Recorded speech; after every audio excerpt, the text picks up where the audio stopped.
दोस्तों स्वागत है आप सभी का। किस इतिहासकार ने चौहानों को ब्राह्मण वंश से उत्पन्न होना माना है? तो वो कौन था? तो वह था डॉक्टर भंडाकर। ठीक है, पहला ऑप्शन है। तो ये जिन्होंने चौहानों की उत्पत्ति विभिन्न मतों से मानी है तो ये उनके हैं। जैसे अग्निकुंड से उत्पत्ति किसने मानी थी? पृथ्वीराज रासो ने, न्यासी एवं सूर्यमल मिश्रण ने। और सूर्यवंशी से मानी थी पृथ्वीराज विजय, हमीर महाकाव्य, हमीर रासो, अर्जुन सुरजन चरित्र। ठीक है दोस्तों, चलिए दोस्तों आगे चलते हैं। चंद्रवंशी का मत है 80 शिलालेख है, अचलेश्वर महादेव का जो लेख है उसमें से है। चौहान राजवंश के संस्थापक है। चौहान राजवंश के संस्थापक कौन थे? तो चौहान के कौन थे? तो वंश थे वासुदेव चौहान थे। कौन थे? वासुदेव चौहान को माना जाता है। ठीक है दोस्तों, शाकंभरी यानी कि शाकंभरी सांबर में है। चौहानों की राजधानी। इस वंश के संस्थापक वासुदेव चौहान को माना जाता है। किसको माना जाता है? वासुदेव चौहान को माना जाता है। बिजोलिया शिलालेख के अनुसार सांबर झील का निर्माण भी करवाया था। जो बिजोलिया शिलालेख है उसमें जो वासुदेव चौहान है इनको ही इसका निर्माण माना जाता है, जो कि वासुदेव चौहान ने ही सांबर झील का निर्माण करवाया था। अजमेर नगर की स्थापना से पहले अजमेर के चौहानों की राजधानी कौन सी थी? जैसे अजमेर जो नगर है उससे पहले इस अजमेर नगर की राजधानी कौन सी थी? तो इससे पहले सांबर को माना जाता था। ठीक है, आगे चलते हैं। राजस्थान के प्राचीन शहर शाकंभरी यानी कि सांबर को 7वीं शताब्दी में नामक चौहान राजा ने बसाया था। कौन से चौहान राजा ने यानी कि सांबर को बसाया था? तो कौन था? वासुदेव चौहान ने बसाया था। ठीक है, चौहान शासकों की प्रारंभिक राजधानी कौन सी थी? जो चौहानों की प्रारंभिक राजधानी किसको माना जाता है? अहिर छत्रपुर नागौर को, जो अहिर छत्रपुर नागौर में है। चौहान शासक जंगल देश, बीकानेर, जयपुर, उत्तरी मारवाड़ के रहने वाले थे। राज्य का प्रमुख भाग सपादलक सांबर था। ठीक है, इसकी राजधानी अहिर छत्रपुर नागौर है। ठीक है, क्या है? अहिर छत्रपुर नागौर। ठीक है दोस्तों, आगे चलते हैं। किस चौहान शासक का मूल स्थान माना जाता है? किसको चौहानों का मूल स्थान माना जाता है? तो वह कौन सा है? सपादलक को माना जाता है। आगे चलते हैं। आगे का क्वेश्चन क्या है? अजमेर के चौहान के नाम से जाने जाता है। अजमेर के जो चौहान है वो किस नाम से जाने जाते हैं? सपादलक के चौहान। ठीक है, किस नाम से? सपादलक के चौहानों के नाम से जाना जाता है।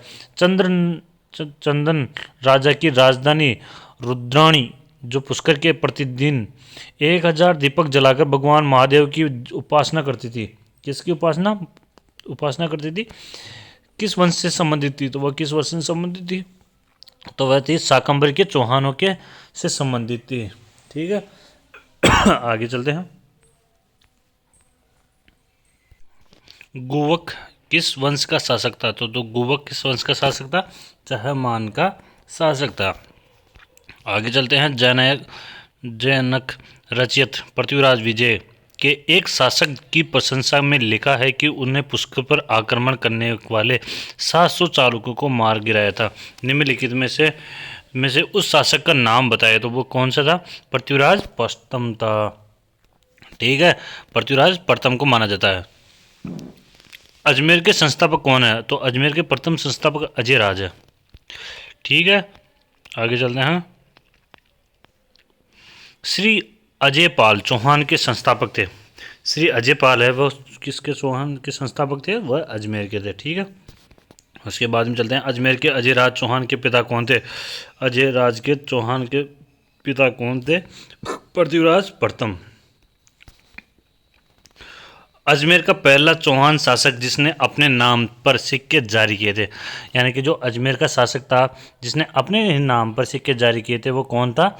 अजय राज था। ठीक है, राजस्थान की किस चौहान शासक को अजय यानी कि जैनक द्वारा अपने पृथ्वीराज विजय ग्रंथ में पृथ्वी को चांदी की मुद्राओं से भर देने का श्रेय दिया जाता है?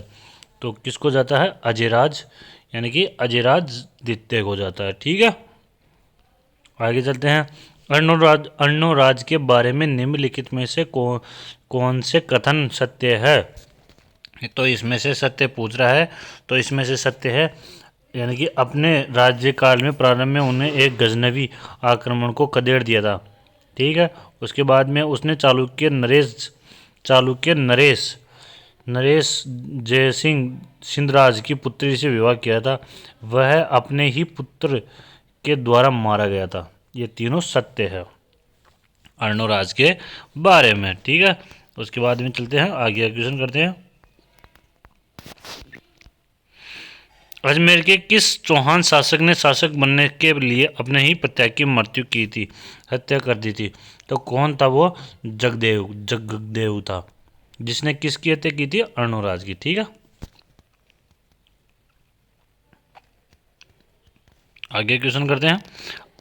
अपने अजमेर के पास स्थित पुष्कर में वराह मंदिर का निर्माण किसने करवाया था? वे किसने करवाया था? अर्णोराज ने करवाया था। कटिबंध कवि बांधक के नाम से कौन सा राजा प्रसिद्ध था? तो वह था विग्रहराज चतुर्थ। कौन था? विग्रहराज चतुर्थ था। ललित विग्रह के रचयिता सोमदेव किस चौहान के शासक में था? तो वह कौन था? विग्रहराज चतुर्थ बीसल देव। ठीक है, उसके बाद में चलते हैं।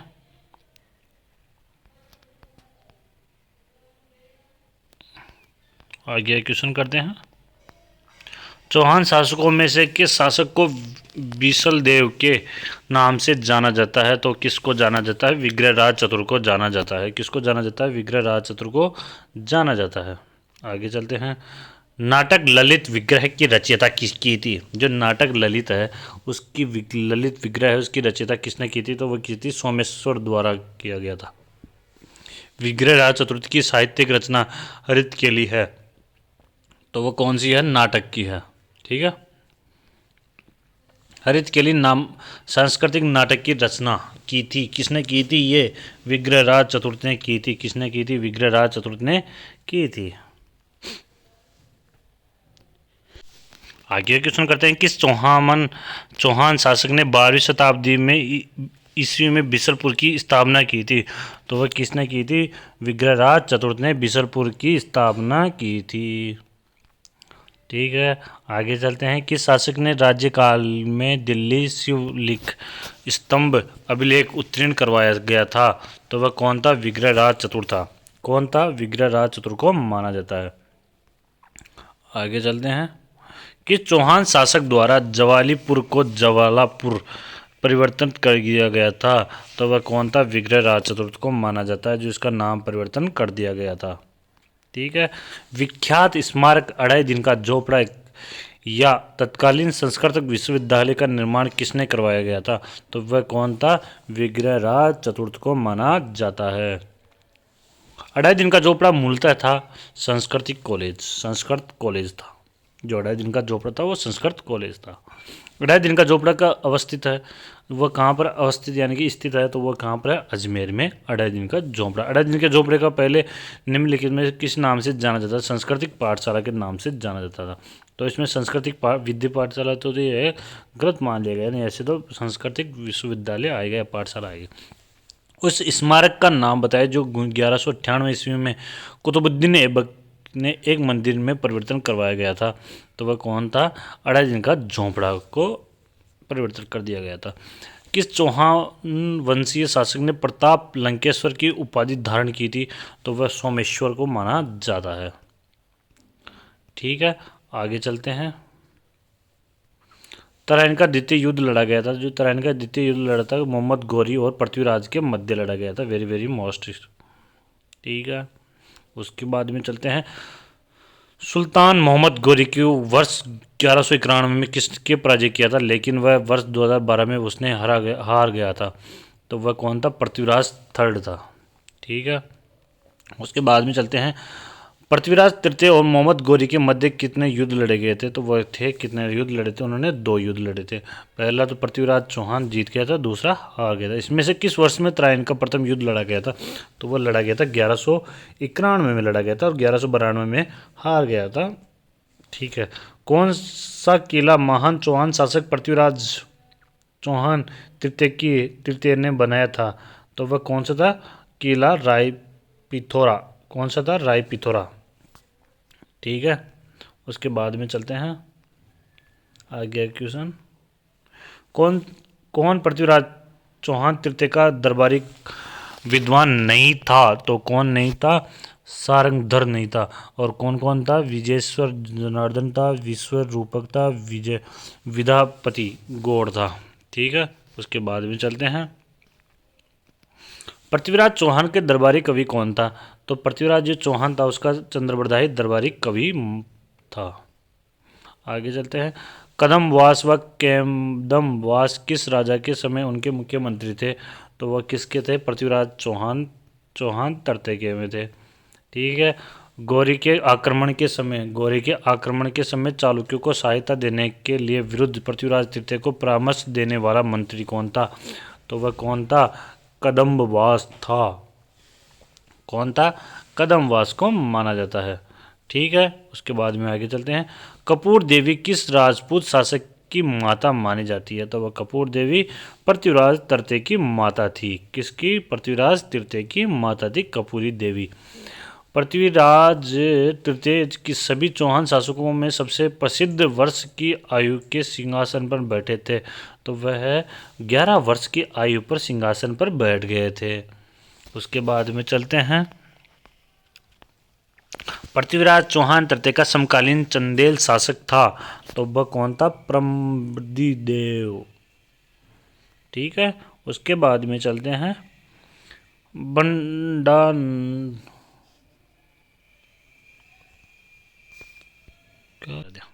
छोड़ो। महोबा विजय के बाद पृथ्वीराज तृतीय ने वहां का प्रशासक किसे नियुक्त किया गया था? महोबा का जो विजय है उसके बाद में किसको नियुक्त किया गया था? पुंजनी राय को नियुक्त किया गया था। पृथ्वीराज चौहान तृतीय का समकालीन चालुक्य शासक कौन था? तो वह कौन था? भीमदेव को माना जाता है। ठीक है, उसके बाद में चलते हैं। चौहानों की रणथंभौर शाखा का प्रवर्तक था। जो चौहानों की जो रणथंभौर की शाखा है उसका प्रवर्तक किसे माना जाता है? तो उसे गोविंदराज को माना जाता है।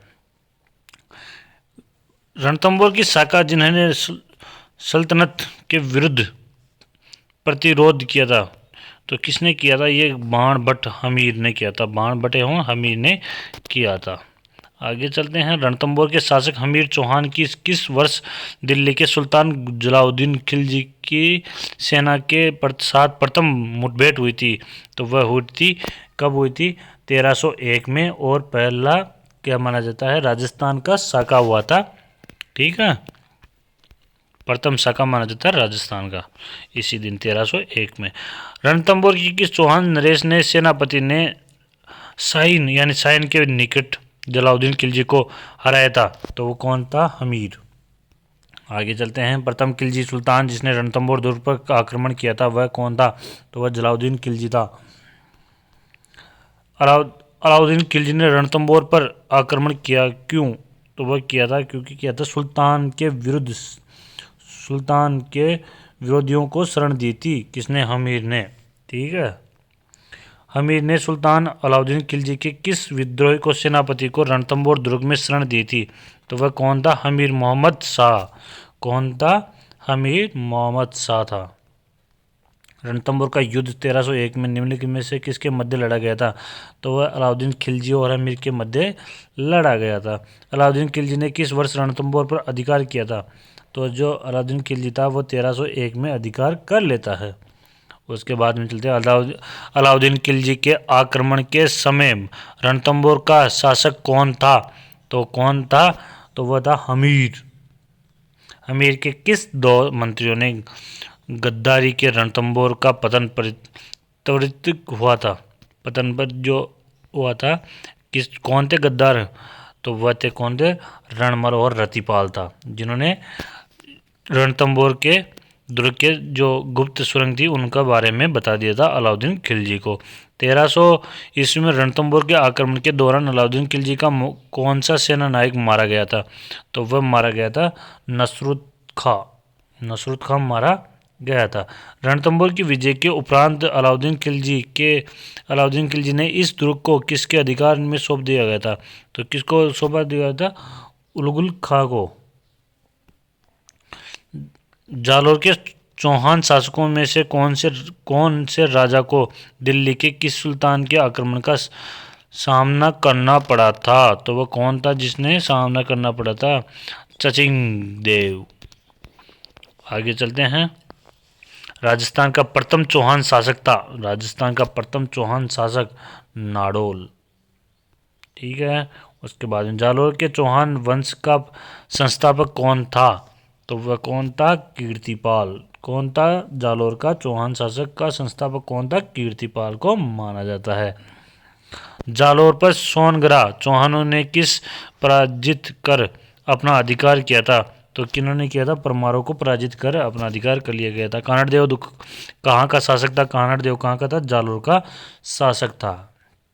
जालोर के अलाउद्दीन खिलजी का समकालीन शासक कौन था? तो वह कौन था भैया? तो कानड़देव परबंदी को कानड़देव था। सही है। कौन था? कानड़देव था। उसके बाद में चलते हैं। निम्नलिखित में से किस राजस्थानी ग्रंथ में अलाउद्दीन खिलजी की जालोर विजय का वर्णन मिलता है? तो वह कानड़देव प्रबंध में मिलता है। अलाउद्दीन खिलजी ने किस दुर्ग को जीतकर उसका नाम खैराबाद रखा था? तो वह किसका रखा था? सिवाना का। किसका रखा था? खैराबाद सिवाना का रख दिया गया था। फरिश्ता के अनुसार अलाउद्दीन खिलजी का जालोर पर द्वितीय आक्रमण किस वर्ष हुआ था?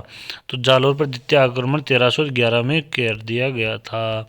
अलाउद्दीन खिलजी ने 1311 में जालोर को जीतकर उसका नाम क्या रखा था? तो उसका नाम रखा था उसने जलालाबाद। क्या रखा था? जलालाबाद नाम रख दिया गया था। अलाउद्दीन खिलजी ने जालोर को किस राजपूत वंश का अंत कर दिया था? तो वह कौन था? सोनगरा के चौहान वंश का अंत कर दिया गया था।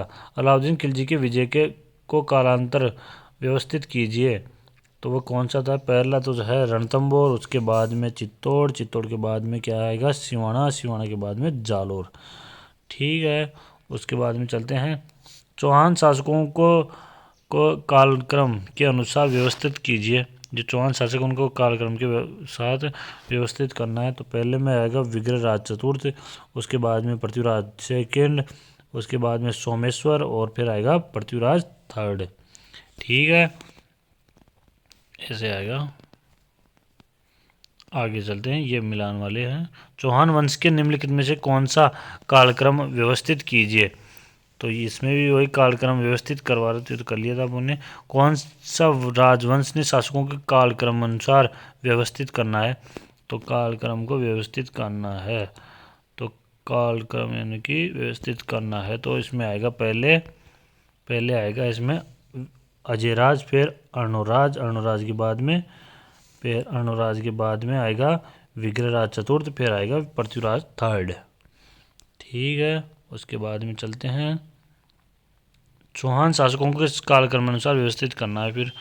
फिर आएगा इसमें आएगा यानी कि चामुंडराज, चामुंडराज के बाद में आएगा चामुंडराज के बाद में आएगा दुर्लभ राज थर्ड, और दुर्लभ राज थर्ड के बाद में आएगा विग्रहराज थर्ड, और फिर आएगा पृथ्वीराज प्रथम। कोटा राज्य के संस्थापक कौन था? कोटा राज्य के जो संस्थापक था वो कौन था? तो किसको माना जाता है? माधव सिंह को माना जाता है। कोटा का नाम किसको नाम से जाना जाता है? कोटा का नाम किसके नाम से जाना जाता है? तो भील शासक कोटिया के नाम से जाना जाता है। किसके? भील शासक कोटिया के नाम से जाना जाता है। अंग्रेजों ने मांगरोल युद्ध 1811 में कोटा महाराजा के विरुद्ध किसकी सहायता की थी? तो वह की थी जालिम सिंह की सहायता की थी। जालिम सिंह की सहायता की थी। हुंजा नामक घोड़ा किसका था? हुंजा नामक घोड़ा किसका था? तो वह था बूंदी के उमेद सिंह का था। ठीक है। झाला जालिम सिंह के बारे में कौन सा कथन सही नहीं है? तो वह कौन सा नहीं है? वहाँ कोटा राज्य का शासक, वह कोटा राज्य का शासक, यह सत्य नहीं है। उसके बाद में चले। चौहान वंश के संस्थापक सहसमल की राजधानी क्या थी? तो उसकी राजधानी क्या थी? सिरोही थी। सहसमल की राजधानी क्या थी? सिरोही थी। निम्नलिखित में से कौन सी पुस्तक चौहानों के इतिहास के बारे में जानकारी का स्रोत नहीं है? तो वह थी क्या, हर्षचरित्र। वह थी हर्षचरित्र थी। ठीक है दोस्तों, और कल की क्लास में हम करेंगे मेवाड़ गुइल सिसोदिया वंश को करेंगे। धन्यवाद। जिसने भी सब्सक्राइब नहीं किया वो सब्सक्राइब कर ले, मैं पूरे टॉपिक वाइज करवा रहा हूँ। ठीक है दोस्तों, धन्यवाद। जिसने को भी अपना जो टॉपिक कमज़ोर लगता है, जिस टॉपिक के क्वेश्चन करने हैं वो टॉपिक खोलिए और अपने क्वेश्चन कीजिए। थैंक यू दोस्तों, धन्यवाद।